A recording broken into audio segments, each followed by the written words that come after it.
Ok. Bonjour à tout le monde. Donc, on va parler aujourd'hui de la rencontre entre Yosef et Binyamin. Est-ce que Rashi et Chazal nous expliquent qui était lié au Beth Mikdash et lié au Mishkan? Alors, on va partager l'écran pour pouvoir regarder les textes que nous avons. Je vais juste m'assurer un instant que j'ai le bon texte ouvert. Et donc, on va commencer avec ça. Donc, partage d'écran. Donc, nous avons dans le Chumash, dans Bereshit, donc c'est marqué que quand Yosef et Binyamin se rencontraient, pas qu'ils se sont rencontrés, c'est-à-dire qu'ils se sont rencontrés avant, mais Yosef ne s'était pas révélé encore à ses frères Binyamin, mais une fois que Yosef se révèle à ses frères, le pasuk nous dit entre autres, Vayipol al savre Binyamin, il est tombé sur les coups de Binyamin, pardon, Riv, Vayevk, et il a pleuré, Binyamin Bachal Sabarav, et Binyamin a pleuré sur son cou. Okay, donc ça c'est le pasouk. Les deux, Binyamin et Yosef, ont pleuré. Un, pour Yosef, c'est marqué qu'il a pleuré sur les coups, au pluriel, pas le cou, mais les de Binyamin. Et pour Binyamin, c'est marqué qu'il a pleuré sur le cou de Yosef. Rashi, on va sauter à Rashi, sur ce pasouk, on dit Vayipov al savar Binyamin achi vayev, qu'il est tombé sur les coups donc, de Binyamin et il a pleuré. Al shne mikdashot shatidin liot bechelko shel Binyamin, c'est une référence aux deux Beth Amikdash qui vont être dans l'endroit, le territoire de Binyamin, et Sofan et Charev qui au bout du compte vont être détruits. Et Binyamin Bachal Savara, Binyamin a pleuré sur son cou, c'est une référence sur Mishkan Shiloh, le Mishkan de Shiloh, Shatil Yad Bechelko Shel Yosef, qui va être dans le territoire de Yosef, Sofan et Charev, et à la fin, il va être détruit. Donc, c'est pour ça qu'on voit deux choses. D'abord, c'est pour ça que l'un a pleuré pour l'autre. Et deuxièmement, c'est pour ça que nous avons aussi cette référence de pluriel et de singulier. C'est marqué que Yosef est tombé sur les épaules ou les coups de Binyamin au pluriel, parce qu'il y a deux Beth Amikdash qui ont été détruits, et que Binyamin, lui, a pleuré sur le cou de Yosef, parce que c'est une seule chose qui a été détruite, c'est le Mishkan qui était à Shiloh. La source de Rashi, c'est dans la Gemara de Megillah. Donc, on va ici la Gemara Megillah. C'est marqué Vaïpol Atsavar Binyamin arrive, il est tombé sur les coups de Binyamin son frère. Là, on nous dit Kamat Savar le Binyamin. Combien de coups est-ce que Binyamin avait? Une personne, un seul coup. Pourquoi c'est marqué au pluriel? Amar Rabbi Eliezer, Rabbi Eliezer nous dit Bachal Shne Mikdashim, il a pleuré sur les deux Beth Amikdash, Shatidin Yad Bechelko Shel Binyamin, qui vont être dans le territoire de Binyamin, Vatidin Lecharev, et qui vont être détruits. Au Binyamin, Bachal Savarav, et Binyamin lui a pleuré sur son cou au singulier. Bachal Mishkan Shiloh, il a pleuré sur le Mishkan de Shiloh. Shatil Yod Bechelko Shel Yosef, qui va être plus tard dans le territoire de Yosef. Vatil Echarev, et qui va être détruit. Le Mishkan de Shiloh, bien sûr, parce que le Mishkan va être avec le peuple juif pendant le désert pendant les 40 ans.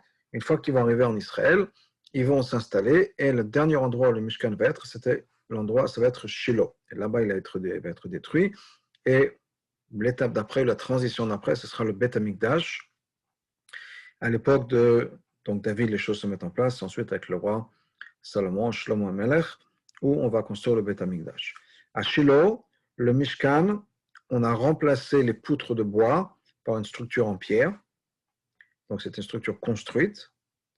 Et on s'est servi des yériot, des tapisseries ou des tapis, si on peut dire, dont on se servait dans le Mishkan, pour couvrir cette structure en pierre, mais c'est une structure en pierre qui respectait les dimensions et le format du Mishkan. C'était ça qu'on avait. Donc ça, c'est notre point de départ, qui est que la rencontre en fait entre Binyamin et Yosef, c'était pas juste une rencontre, c'était une rencontre où on avait des prophéties sur le Beth Amikdash et sur le Mishkan qui ensuite va être détruit. Donc c'est quelque chose d'important, une réunion importante, une rencontre importante. Juste pour un point important, juste un point de référence, si on peut dire, qui va être donc le territoire dont on parle. Et je voudrais montrer un plan pour qu'on puisse effectivement donc voir de quoi il s'agit. On va partager encore une fois l'écran pour voir le plan. Et on est donc, on a un plan plus ou moins du centre d'Israël.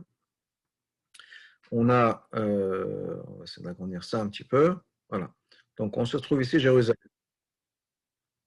Jérusalem se trouve ici, vous voyez là.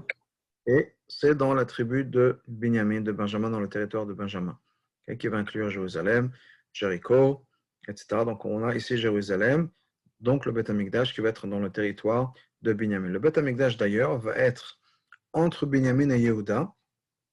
Une partie du Beth Amikdash sera dans le territoire de Binyamin, une grande partie du Beth Amikdash sera dans le territoire de Binyamin, une petite partie sera dans le territoire de Yehuda, Jérusalem étant plus ou moins à la limite entre ces deux territoires. Par contre, le Mishkan de Shiloh, il se trouve ici, là où il y a j'espère de faire le cercle, et ça c'est dans le territoire de Ephraïm. Ephraïm étant un des deux enfants de Yosef. Yosef, nous savons bien, n'a pas eu un territoire pour Yosef lui-même, c'était divisé entre ses deux enfants, Ephraïm et Ménaché. Donc Ephraïm c'est là, avec entre autres Shiloh, et Ménaché, on voit le grand territoire qui était le territoire de Ménaché, l'autre fils de Yosef, qui était, comme on sait, un côté de Ever Yarden, un côté donc à l'est du Jourdain, qui est ce territoire-là, et une autre partie dans ce territoire-là, qui est donc, encore une fois, une grande partie qui appartenait à Ménaché. Et encore une fois, je reviens à ce qui est important pour nous. Shiloh, ici dans le territoire d'Ephraïm, Jérusalem, Yerushalem, le Beth Amikdash, dans le territoire de Binyamin.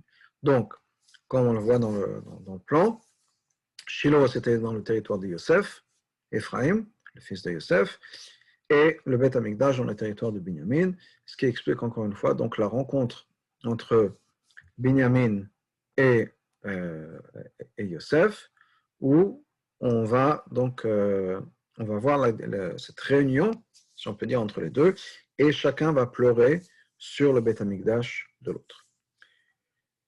Il y a un point, ou deux points qui sont liés à ça, qui sont liés ensemble. Quelle est la raison pour laquelle on compare le Beth Amikdash au cou? Ce que je veux dire, c'est que donc on a une allusion, donc chacun a pleuré sur le cou de l'autre. Et la question que les Mefarshim posent, le Rabbi entre autres, est pourquoi est-ce qu'on a cette référence au Beth Amikdash en tant que cou? Apparemment, le Beth Amikdash, ça devait être la tête, l'endroit le plus haut. Et on va effectivement voir que dans Chazal, on a cette discussion à savoir quelle est la différence, quelle est la relation pourquoi est-ce qu'on parle du Beth Amikdash comme le cou. Et ça commence avec un pasuk. Donc on va retourner à nos références. Et on a un pasuk dans Shir Hashirim, et je n'ai pas amené le pasuk dans Shir Hashirim, il y a le Midrash Rabbah, Shir Hashirim Rabbah sur ce pasuk-là. Le pasuk nous dit que Migdal David Tzavarech.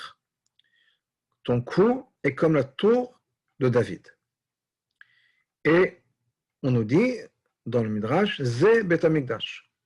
C'est une référence au Bet Amikdash. Cette tour c'est la tour de David qui est comparée au cou. C'est une référence au Bet Amikdash. Donc le Midrash nous dit, le Shir Hashirim nous dit, Shir Hashirim Rabbah, qu'effectivement, on retrouve cette idée-là de Bet Amikdash comparé à un cou à travers le Tanakh. Donc c'est pas juste cette histoire de Yosef et Binyamin, mais on retrouve encore une fois ça dans Shir Hashirim. Shir Hashirim, c'est le roi Shlomo, donc déjà à l'époque du Bet Amikdash, et on a cette référence. Et pourquoi Lama Medame au Betsavar? Pourquoi est-ce que le Bet Amikdash est comparé au cou? Et la question que le Midrash pose. Donc une vieille question. Pourquoi est-ce qu'on compare le Bet Amikdash au cou? Et on nous répond la chose suivante. Il y a plusieurs explications, je les ai sautées, j'ai juste copié ce qui est important d'avoir à faire. Le cou est dans la partie supérieure de l'être humain, c'est tout en haut. Car Bet Amikdash natum begavo shel olam. La même chose avec le Bet Amikdash. Le Bet Amikdash est tout en haut du monde. C'est le top du monde, l'endroit le plus élevé du monde. Okay? Il faut comprendre la chose suivante. Chaque pays, si on peut dire, se sert comme point de référence de son pays. Quand on est en Europe, le centre du monde, c'est l'Europe. Quand on est aux États-Unis, le centre du monde, c'est les États-Unis. Et le reste est construit autour de tout. Mais le vrai centre du monde, le point, pas le centre du monde, le point le plus élevé dans le monde, dans la vision de Chazal, c'est Israël. Donc, si le monde, c'est un globe, le haut du monde, c'est Eretz Israël, c'est le top. Okay? Et à l'intérieur de ça, c'est le Beth Amikdash, qui est l'endroit le plus élevé. Donc, Begavo chez l'Olam. Donc, le Beth Amikdash est l'endroit le plus élevé du monde. Et donc, c'est comme le cou, qui est l'endroit le plus élevé de la personne. Ou presque. Parce que, on va voir la Gemara dans Zavachim nous dit la chose suivante, qu'en fait, il y a un endroit qui est plus élevé que le Beth Amikdash. Il y a une source qui s'appelle Ein Etam.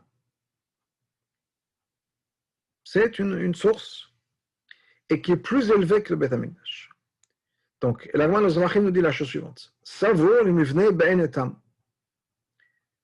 Quand on a construit le Beth Amikdash, on a pensé, David HaMelech, le roi Shlomo, de construire le Beth Amikdash effectivement à l'endroit le plus élevé du Harabait, qui est ce Ein Etam, l'endroit où il y a cette source de Etam qui arrive.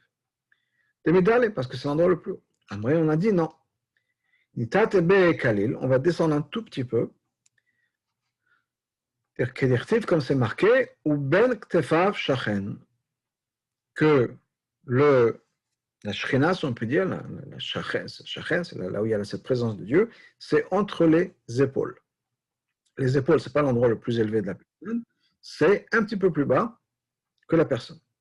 Donc, on a cette référence exacte qui est que, de la même manière que le cou est l'endroit le plus élevé de la personne, mais pas vraiment, il y a encore une chose au-dessus qui est la tête. La même chose par rapport au Beth Amikdash, c'est l'endroit le plus élevé du monde, mais pas à 100%, il y a quand même un niveau de plus élevé, en tout cas géographiquement, topographiquement, qui est cette source-là qu'on appelle Ein Etam. Donc, clairement, ce n'est pas juste le fait que le Beth Amikdash est l'endroit le plus élevé, il y a ce qu'on appelle un dio, qui a quelque chose de très précis dans le fait que le Beth Amikdash est très élevé, mais pas le plus élevé. Comme le cou. Le cou, c'est en haut de la personne, mais ce n'est pas le top de la personne. Alors, on a besoin donc de revenir à cette explication. Quelle est cette référence, quel est le sens du cou dans le travail de Beth Amikdash, dans le symbolisme du Beth Amikdash? Pourquoi est-ce qu'on compare le Beth Amikdash au cou et pas à la tête? Apparemment, la tête, c'est la chose la plus importante. La tête, c'est l'endroit, la source du cerveau, c'est la source donc le cerveau contrôle tout le corps, etc. On aurait dû comparer le Beth Amikdash à la tête. Pourquoi cette référence au cou? Et ce que le Rabbi nous explique, c'est qu'il y a quelque chose de très important à comprendre dans le Beth Amikdash. Le Beth Amikdash avait un rôle. Donc ce n'était pas juste un endroit, ce n'était pas juste un endroit très saint, c'est un endroit très saint avec un rôle particulier. Et le rôle du Beth Amikdash, c'est quoi? Le rôle du Beth Amikdash, c'est de partager ou de révéler la présence de Dieu sur terre. C'est ça le rôle du Beth Amikdash. Donc le Beth Amikdash, ce n'est pas juste un endroit qui est qui vit dans l'absolu, bien qui vit en absence, en étant détaché du reste du monde, c'est un endroit qui a un but particulier. On retrouve cette même idée dans la menorah, qui était là pour éclairer le monde, et même d'ailleurs dans la manière dont le Beth Amikdash était construit. Et en particulier, un exemple que Chazal nous donne, qui est la manière dont les fenêtres étaient construites dans le Beth Amikdash. Quand on parle de fenêtres à cette époque, ce n'est pas des fenêtres avec du verre comme on le connaît aujourd'hui, c'était quelque chose qui était taillé, découpé dans la pierre, dans la muraille, dans les murs du Beth Amikdash. Donc on coupait une ouverture dans les murs du Beth Amikdash. Maintenant, à cette époque-là, avant les lumières électriques, on essayait toujours de maximiser la lumière du jour. Et donc, toutes les fabrications de cette époque, et même jusqu'à beaucoup plus tard, les châteaux qu'on a du Moyen-Âge en France ou autres, quand il y avait des murs qui étaient tellement épais, parce que c'était des murs en pierre énormes, qu'est-ce qu'on faisait pour maximiser la lumière du jour? Bien, on faisait en sorte que l'intérieur de ce découpage, on peut dire, dans la pierre, dans cet endroit qui était coupé, taillé, était en angle. Donc, ce n'était pas juste droit, avec des murs droits, si on peut dire, mais les murs étaient en angle, ce qui permettait à la lumière de se répandre à l'intérieur de la pièce. Et comme ça, on maximisait la lumière du jour à l'intérieur de la pièce. Donc, toujours, ce genre de construction, dans les murs épais, avant, encore une fois, l'allumage artificiel, électrique, etc., on faisait en sorte que la pierre était taillée, les murs étaient taillés en angle, en biais, pour que la lumière puisse se répandre à l'intérieur de la pièce. Mais dans le Beth Amikdash, ces fenêtres-là étaient faites dans le sens inverse. C'est-à-dire que l'angle s'ouvre vers l'intérieur, l'angle était fait de manière à ce que ça s'ouvre vers l'extérieur. Donc, si on peut dire ça, imaginez un peu un entonnoir. Dans une construction normale, avec des murs de cette taille-là, etc., on avait l'entonnoir qui s'ouvrait vers l'intérieur. Donc, c'était plus large à l'intérieur qu'à l'extérieur, pour que la lumière puisse se répandre à l'intérieur. Dans le Beth Amikdash, c'était le contraire. C'était plus étroit à l'intérieur et plus ouvert vers l'extérieur. Au niveau lumière du jour, ce n'était pas du tout fait pour ça, puisqu'au contraire, on prenait la lumière du jour, on la concentrait. Donc, au lieu d'avoir plus de lumière à l'intérieur de la pièce, on réduisait la lumière. Donc, c'était clairement pas fait pour profiter de la lumière du jour. Au contraire, c'était pour partager la lumière de Beth Amikdash. Donc, le Beth Amikdash était construit de manière physique, ça faisait partie du plan de la structure du Beth Amikdash. Maintenant, le Beth Amikdash était construit de manière à ce que la lumière du monde puisse éclairer, partager la lumière de Beth Amikdash à l'extérieur avec le monde. Et c'est ça le rôle du Beth Amikdash. Donc le Beth Amikdash, ce n'est pas juste un endroit où il y a des miracles qui se passaient. Et il y a des miracles qui se passaient. Comment est-ce qu'on sait qu'il y a des miracles qui se passaient? Ou entre autres, un des exemples que Chazal nous donne, c'était quoi? C'était que dans le Saint des Saints, il y avait quelque chose qui était complètement impensable qui se passait dans le Beth Amikdash. Qu'est-ce qui est impensable? La pièce du Beth Amikdash, dans le Kodesh HaKodashim, le Saint des Saints, c'est une pièce qui avait 20 coudées de largeur, 20 amotes de largeur. À l'intérieur de cette pièce-là, dans le Saint des Saints, dans le Kodesh HaKodashim, il y avait le Aaron, l'arche, avec les tables de la loi. L'arche avait une dimension de 2 coudées et demi. Donc, si on mesurait d'un mur à l'autre, mur à mur, on devait avoir 20 coudées, mais si on prend en considération l'arche à l'intérieur et qu'on mesurait d'un mur à un côté de l'arche, disons du côté droit par exemple, côté droit, le mur droit jusqu'au côté droit de l'arche, et si ensuite on saute l'arche et qu'on reprend du côté gauche de l'arche vers le mur gauche, on aurait dû retrouver normalement les 20 amotes moins la taille du Aaron, la taille de l'arche. Il y a un miracle qui se passait, c'est qu'on retrouvait les mêmes 20 coudées avec ou sans l'arche.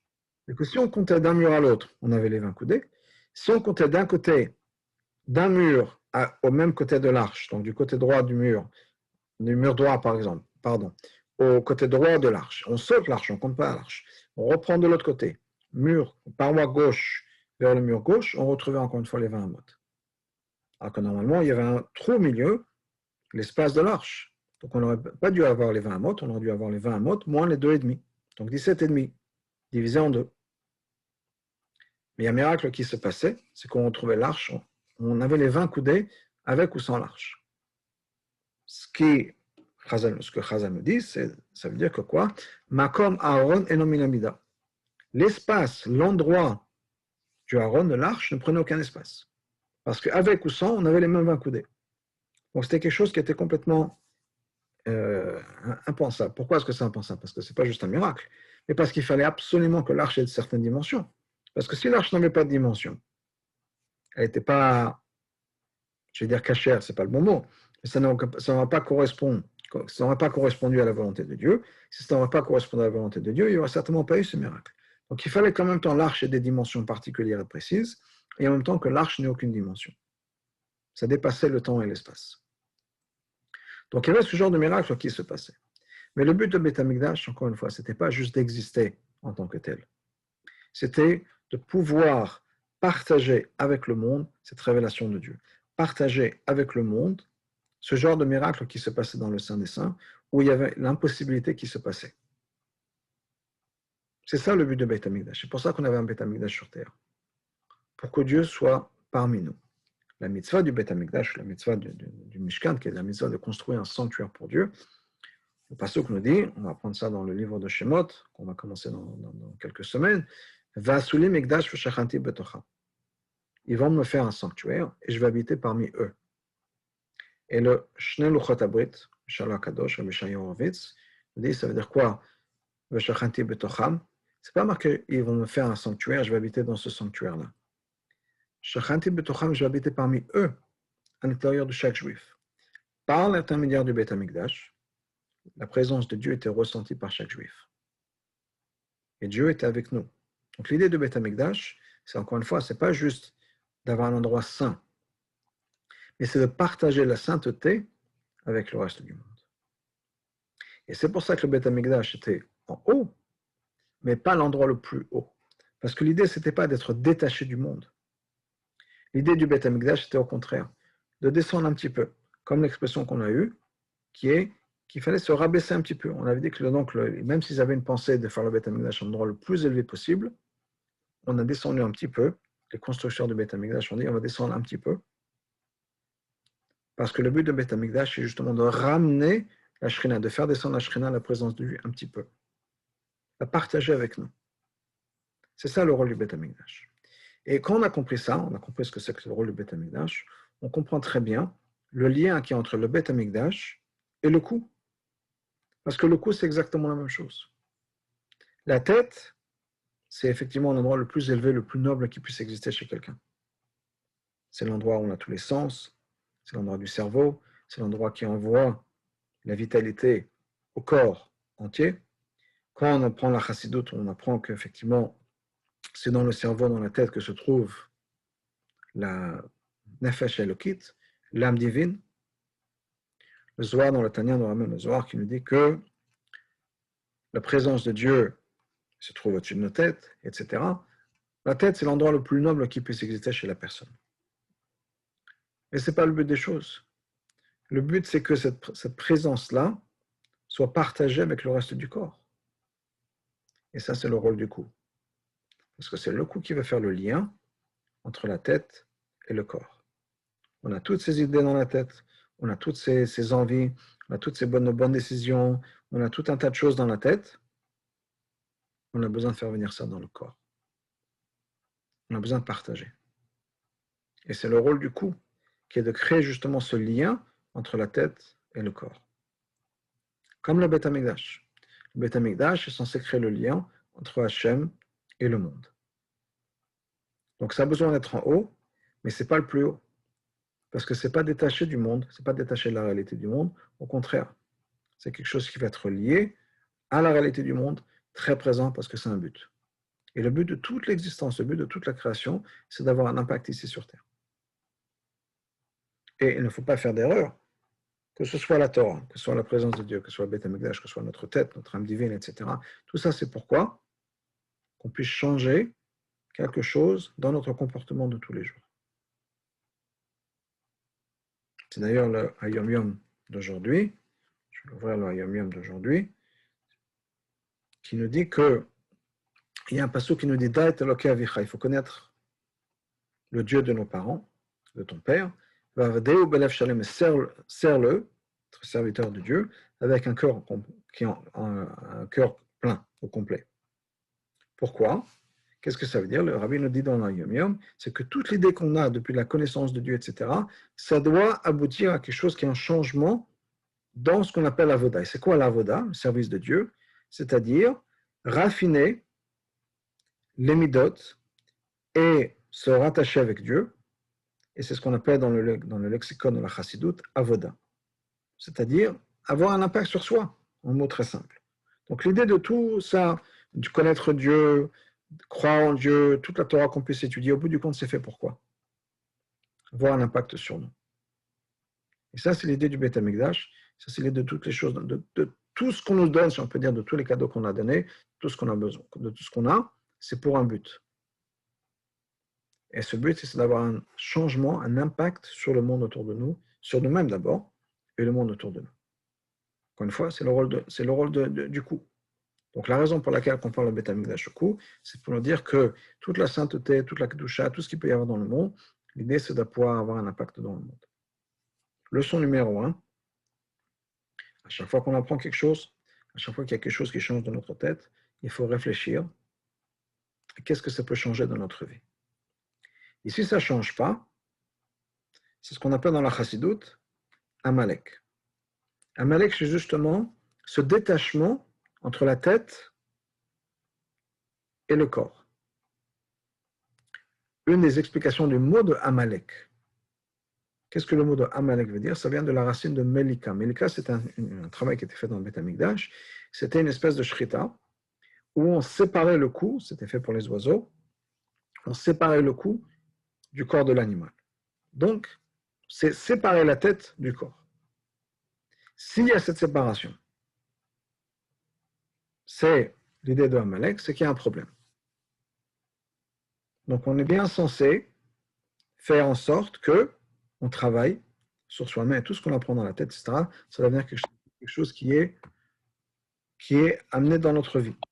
Ce n'est pas quelque chose qui peut rester détaché de notre vie, c'est quelque chose qu'on a besoin de faire et d'appliquer dans notre vie. Il y a une histoire, et c'est un peu l'autre côté si on peut dire, qui est avec le Rabbi Menachem Mendel de Vitebsk et le Alter Rebbe. Menachem Mendel de Vitebsk, c'était un des plus anciens chassidim du Maggid de Mezrich, les élèves du Maggid de Mezrich, qui est ensuite, après tout un groupe de chassidim qui est parti en Israël. Jusqu'à qu'ils partent entre le décès du Maggid de Mezrich et le départ de Mendele, donc Mendel de Vitebsk, le Alter Rebbe, l'Admor Zaken, Rabbi Shneur Zalman de Liadi, le Baal HaTanya, est un chassid de Rabbi Menachem Mendel de Vitebsk. Et après son départ, il a repris la direction des chassidout dans cette région-là et développé la chassidout Chabad et le mouvement Chabad, etc. Mais à cette époque-là, l'époque de cette histoire, Rabbi Menachem Mendel est encore en Russie et c'est une histoire qui se passe Simchat Torah. Arrive le soir de Simchat Torah et tous les chassidim attendent que Rabbi Menachem Mendel de Vitebsk sorte pour faire la kafote et il est enfermé dans son bureau. Il ne sort pas. Et personne n'ose lui demander ce qui se passe, mais les gens attendent 1 heure, 2 heures. Personne ne sait ce qui se passe. Admor Zaken était, bien que c'était un chassid, mais il était quand même beaucoup plus proche de lui que le chassidim normaux, si on peut dire. Donc les chassidim vont voir l'Alter Rebbe, ils lui disent, écoute, est-ce que vous pouvez voir ce qui se passe quand même? Ça fait quelques heures qu'on attend. Qu'est-ce qui se passe? Donc là, Admor Zaken rentre, va voir Mendele, et il lui dit, Rebbe, qu'est-ce qui se passe? Il lui explique les choses suivantes. Il dit, voilà, j'ai appris, sans interprétation, des psukim qu'on va dire dans la kafot de la Taoreta. J'ai appris sans interprétation. Mais je ne les ai pas encore appliqués dans ma vie. Et je me sens comme un hypocrite. Je sais tout ça et je ne le vis pas encore.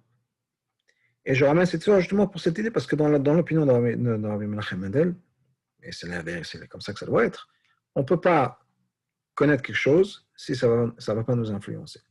Donc quand on apprend quelque chose, on a besoin de comprendre que ça doit avoir une influence sur nous. Bien comme les mots du rabbi précédent qui disait à quelqu'un, tu as appris tout le chasse, c'est super, mais qu'est-ce que le chasse t'a appris à toi? Qu'est-ce qui a changé dans ta vie parce que maintenant tu as étudié toute la Gemara? Quand on apprend quelque chose, quand on étudie quelque chose, on a besoin que ça nous touche. Pour finir l'histoire, l'Admor Zaken l'a dit, c'est vrai, c'est un problème, mais comprenez bien que quand vous allez appliquer ces 100 nouveaux enseignements dans votre vie, il y a des nouvelles portes qui vont s'ouvrir. Vous allez comprendre des nouvelles choses. Donc c'est un processus sans fin. Ça ne veut pas dire qu'on ne progresse pas, ça veut dire qu'on ne peut pas se bloquer. Il faut toujours avancer. Donc c'est aussi un message important, c'est qu'on a besoin de réfléchir, on a besoin d'essayer de voir comment est-ce qu'on peut appliquer toute nouvelle connaissance, toute relation qu'on a avec Hachem, etc. On ne peut pas non plus se bloquer en disant j'avance plus jusqu'à que j'ai assimilé tout ça. Il faut continuer toujours à assimiler, toujours à continuer à avancer et faire ce qu'on peut. Et en tout cas, pour revenir à cette idée, c'est qu'à chaque fois qu'on a une nouvelle connaissance, à chaque fois quelque chose qui s'ouvre chez nous, on a besoin de comprendre que ça va être quelque chose qui va changer dans notre pratique, dans notre vie de tous les jours. Et c'est pour ça, encore une fois, que le Beth Amikdash est comparé au cou. Parce que c'est le cou qui a la responsabilité de prendre les choses, les messages de la tête et de les faire venir dans notre corps, dans notre cœur, et de changer quelque chose dans notre vie. Il faut aussi comprendre qu'il y a cette espèce, comme je disais, d'entonnoir tout à l'heure, ce qui fait qu'on peut avoir beaucoup d'idées en tête, qu'il n'y a pas nécessairement tout qui va passer dans notre corps et notre cœur. C'est normal, il ne faut pas s'affoler, mais encore une fois, il faut essayer de s'efforcer d'avancer, de toujours fermer. Ça, c'est la comparaison entre le Beth Amikdash et le cou. Mais il y avait un autre point dans ce chazal qui est important à voir. Et qui est, on va repartager nos textes, qui est, je reviens au départ, que, on va dire la Megillah ou dans Rashi, c'est la même chose, Vayipol al-Savar Binyamin Achiv, Yosef est tombé sur l'épaule de Binyamin, et Bachal Shtamikdashin Shatin Yod Bechelko Shel Binyamin. Il a pleuré pourquoi? Pour les deux Beth Amikdash qui vont être dans la section, dans le territoire de Binyamin, et qui vont être détruits. Et Binyamin, lui, a pleuré sur son cou, le cou de Yosef. Pourquoi? Sur le Mishkan de Shiloh qui va être dans le territoire de Yosef et qui va être détruit. C'est-à-dire que chacun a pleuré pour la destruction qui allait se passer chez l'autre. Pourquoi? S'ils avaient ce roi HaKodesh, ils avaient cette vision des choses. Ils ont vu le Beth Amikdash. Ils ont vu le Beth Amikdash qui va être détruit. Ils ont vu le Mishkan qui va être détruit. Pourquoi est-ce que chacun pleurait pour l'autre, pas pour soi-même? Quelle est la raison? Et ce que le Rabbi nous explique, c'est quelque chose de très d'extraordinaire, de simple, mais d'extraordinaire justement de sa simplicité, de sa clarté, si on peut dire, c'est que on ne peut pas se permettre de pleurer pour soi-même.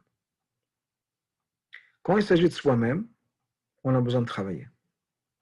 Quand on imagine, quand on voit quelque chose qui va être détruit dans son territoire à soi, c'est-à-dire des choses qui sont sous ma responsabilité, sous mon contrôle, pleurer n'est pas la solution. On a besoin d'agir. Si c'est quelque chose sur lequel j'ai un contrôle, j'ai un certain pouvoir, à moi d'agir, de faire en sorte que les choses se passent comme elles doivent se passer. Pleurer, ça peut faire partie de la tchouva. Des fois on regrette, des fois on pleure, ça peut être utile. Mais pleurer dans le sens où j'abandonne et je ne sais plus quoi faire et je pleure et ça s'arrête là, si c'est quelque chose qui est sous ma responsabilité, ça ne marche pas. On raconte une histoire avec le Rabbi Rachab, le 5e Rabbi de Chabad, où, à son époque, le gouvernement tsariste en Russie voulait faire des changements dans l'éducation juive. C'est quelque chose qui arrivait souvent dans cette époque-là, c'est qu'ils voulaient introduire des études qui étaient contraires à la Torah, contraires à l'enseignement juif, l'enseignement traditionnel qui avait toujours été donné en Russie, etc., ou des choses que les rabbanim soient éduqués dans les choses qui sont contre la Torah ou différentes de la Torah. Et les tzadikim de cette époque-là, les gdolim de cette époque-là, se battaient régulièrement pour essayer d'éviter ce genre d'influence négative dans l'éducation juive ou dans le système juif. Une fois, il y avait un rendez-vous comme ça, avec le gouvernement et les grandes personnalités juives de l'époque pour essayer de créer des changements qui n'étaient pas du tout en accord avec la Torah. Et le Rabbi Rachab s'est battu comme un lion pour tout changer. À cette époque, avec lui, il y avait le Chaim de Brisk, qui représentait les communautés qu'on appelle maintenant les Litaïm. Donc, il y avait le Rabbi Rachab qui était représenté le mouvement chassidique, le Rabbi Chaim de Brisk qui représentait les communautés litaïtes, juliennes, et qui se sont battus pour ça. Et malheureusement, au moment de la décision, en tout cas dans ce rendez-vous-là, ils n'ont pas réussi à faire ce qu'ils voulaient faire. Et le Rabbi Rachab était très, très, très mal de ça. Très, très mal. Ça le dérangeait énormément. Et après la réunion, il n'était vraiment pas bien. Et Rabbi Chaim Briskel, Rabbi Chaim de Brisk, qui était le voir en disant, Lubavitch Rebbe, Rabbi Lubavitch, on a fait tout ce qu'on a pu. Pourquoi est-ce que vous vous sentez si mal que ça? On s'est battu comme des lions, on a fait tout ce qu'on a pu. Il a dit, oui, c'est vrai, mais on n'a pas accompli ce qu'on devait accomplir. C'est bien qu'on soit battu. Mais si on n'a pas fait ce qu'on a fait, on a du travail à faire. On ne peut pas se dire, OK, j'ai essayé, j'ai essayé. On a certaines choses à faire, si on a des choses à accomplir, on a besoin de les accomplir. On ne peut pas se donner le luxe, si on peut dire, de se dire, bon, j'ai essayé, ça n'a pas marché. Dans le contexte de l'histoire de Benjamin et Yosef, quand chacun voit la destruction qui allait se passer dans son territoire, on ne peut pas s'arrêter à pleurer. Par contre, quand il s'agit de l'autre, on ne peut pas tout changer. On peut essayer de pousser l'autre, on peut essayer de l'encourager, mais ce n'est pas quelque chose qui dépend de nous. Donc là, des fois, effectivement, on peut pleurer. Soit on pleure avec eux, soit on pleure de frustration, soit on pleure pour se tourner à Hachem. Mais des fois, quand il s'agit de Beth Amikdash de l'autre personne, on est limité. Ce qui est sous mon contrôle à moi d'aller jusqu'au bout. Pour les autres, ce qui est sous le contrôle de quelqu'un d'autre, on ne peut pas tout faire à 100%. Et c'est le secret, si on peut dire, derrière cette histoire de ce qui s'est passé. Quand Yosef et Binyamin se rencontrent, chacun pleure pour l'autre, pas pour soi-même. Parce qu'encore une fois, quand il s'agit de sa situation à soi, on ne peut pas pleurer. On doit agir. Vous avez peut-être entendu l'histoire que le Rav Sachs, Jonathan Sachs, racontait. Quand il était jeune, il a fait son premier voyage aux États-Unis et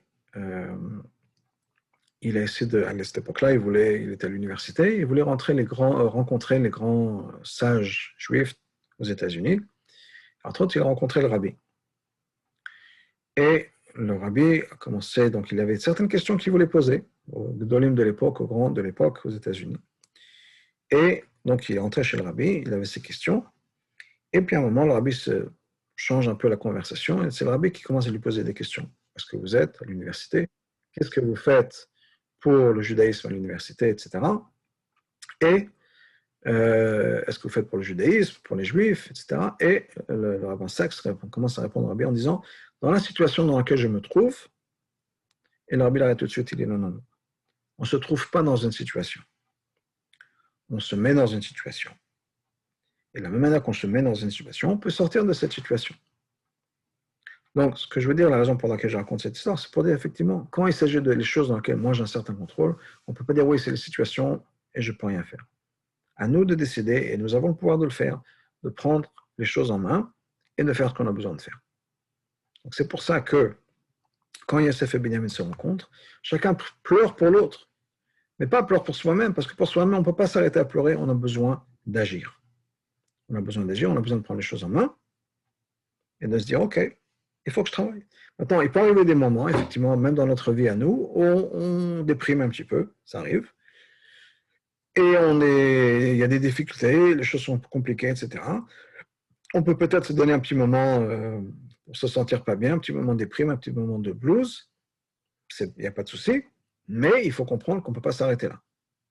Donc on se donne le temps de se sentir pas bien pour soi-même, un peu de pitié sur soi-même, et ensuite on continue à avancer vers d'autres choses. Donc c'est très important de pouvoir comprendre que quand il s'agit des choses qui sont sous nos contrôles, on a besoin d'avancer. Et ça, c'est lié avec une autre histoire. Il y a une autre histoire, une autre rencontre dans la paracha de cette semaine, qui est entre Yaakov et Binyamin. Et pardon, Yaakov et Yosef, je m'excuse, entre Yaakov et Yosef. On va retourner à nos sources. Yaakov et Yosef, qu'est-ce qui se passe? On a la rencontre dans Bereshit qui nous dit la chose suivante. Yosef en Kafto. Yosef a mis en place son char. Yal Krat Israël Aviv Goshna, et il est parti à la rencontre de son père vers Goshen. Il s'est montré à lui. Il est tombé sur son cou et il a pleuré sur son cou encore. Encore une référence au cou, pleurer sur le cou. Une autre référence. Dans le même contexte, une réunion entre deux personnes qui ne s'étaient pas vues depuis si longtemps, et encore une fois, Yosef pleure. Cette fois-ci, il va pleurer 2 fois, et cette fois-ci, Yaakov ne pleure pas. Donc il est parti voir son père, et son père ne pleure pas. Qu'est-ce qui s'est passé? Le Zohar nous explique ce qui se passe. On va sauter un petit peu. Donc une des choses pour laquelle il a pleuré, c'est le Beth Amikdash. Quand La Shekhinah est partie, le Beth Amikdash était détruit. Vayev katsavar od, et c'est pour ça que c'est marqué qu'il a pleuré encore sur son cou. Bachun kol hamikdasha detcharev od. Il a pleuré sur le Beth Amikdash qui va être détruit. Ma'od, c'est de quoi od? Da Galut Abatra, c'est le dernier exil. Donc il y a eu deux Beth Amikdash, construits et détruits, et c'est marqué qu'il a pleuré encore une fois sur le Beth Amikdash. Encore une fois, od. Od, c'est la dernière Galut, c'est encore une fois, donc il a pleuré sur la destruction du Beth Amikdash. C'est pour ça qu'il a deux pleurs. Yosef, encore une fois, pleure sur la destruction du Beth Amikdash. Yaakov ne pleure pas sur la destruction du Beth Amikdash. Il n'y a que Yosef. Pourquoi est-ce que Yaakov ne pleure pas sur la destruction du Beth Amikdash? Parce que Yaakov, c'est le père. C'est-à-dire que le Beth Amikdash, c'est sur sa responsabilité à lui. Ce n'est pas comme Binyamin et Yosef, où chacun pleure pour l'autre, parce qu'il y a chacun, Binyamin va voir le Beth Amikdash dans sa partie, donc il va pleurer pour le Mishkan de Shiloh. Et Yosef a le Mishkan de Shiloh dans sa partie, donc il va pleurer pour le Beth Amikdash qui va être dans la tribu de Binyamin. Pourquoi? Parce que, comme on avait dit, chacun peut pleurer pour l'autre, mais quand il s'agit de sa famille, de ses affaires à soi, on ne peut pas pleurer, on a besoin d'agir. Donc la même chose va se passer avec Yaakov. Yaakov n'a pas le luxe de pouvoir pleurer. Yaakov, le Mishkan et le Beth Amikdash, c'est chez lui, c'est chez ses enfants. Et donc, quoi qu'il arrive, Yaakov, il est obligé d'être là. D'ailleurs, Rashi nous dit, qu'est-ce qui se passe à ce moment-là? Yosef pleure, et Yaakov, qu'est-ce que Yaakov faisait? Il faisait le schéma. Il priait. Il priait non seulement qu'il priait, mais pour nous dire quoi? Dieu est un. Amener Dieu sur terre, et si on met Dieu sur terre, c'est Beth Amikdash. C'est la révélation de Beth Amikdash. Donc Yaakov faisait tout pour pouvoir aider justement ses enfants à ce que le Beth Amikdash ne soit pas détruit. Donc c'est la même idée. Et c'est pour ça qu'Yaakov n'a pas pleuré. Le même message qui est que quand il s'agit des choses qui nous concernent à nous, sur lesquelles on a le pouvoir de changer les choses, on a besoin d'agir. On ne peut pas tout changer, mais s'il y a des choses qu'on peut changer, on a une obligation d'agir. Donc, je vous laisse avec ce message-là, de la paracha, qui est à nous d'agir. On est à quelques jours de Asar B'Tevet, du jeûne d'Asar B'Tevet, et c'est-à-dire qu'on a une responsabilité. Chazal nous disent que toute personne qui vit une époque où il n'y a pas de Beth Amikdash, et que le Beth Amikdash n'a pas été reconstruit de nos jours, c'est comme si on était partenaire dans la destruction de Beth Amikdash. Donc certainement, on a une responsabilité qui est de faire tout ce qu'on peut faire pour faire reconstruire le Beth Amikdash. On dit ça dans la Tfila tous les jours, plusieurs fois par jour chez Bane Beth Amikdash, que le Beth Amikdash soit reconstruit Me'er B'Yabeinu, très rapidement de nos jours, mais à nous de faire le nécessaire. Et ce que le Rami nous a dit plusieurs fois, faire le nécessaire, c'est de partager la Torah avec les gens qui sont autour de nous, c'est nous-mêmes travailler sur soi-même, prier, étudier, donner la tzedaka, et répandre le message de la Chassidoute, et certainement qu'on aura fait ça, on aura l'avenue du Mashiach très, très bientôt. Voilà, on va s'arrêter là. S'il y a des questions? Non. OK.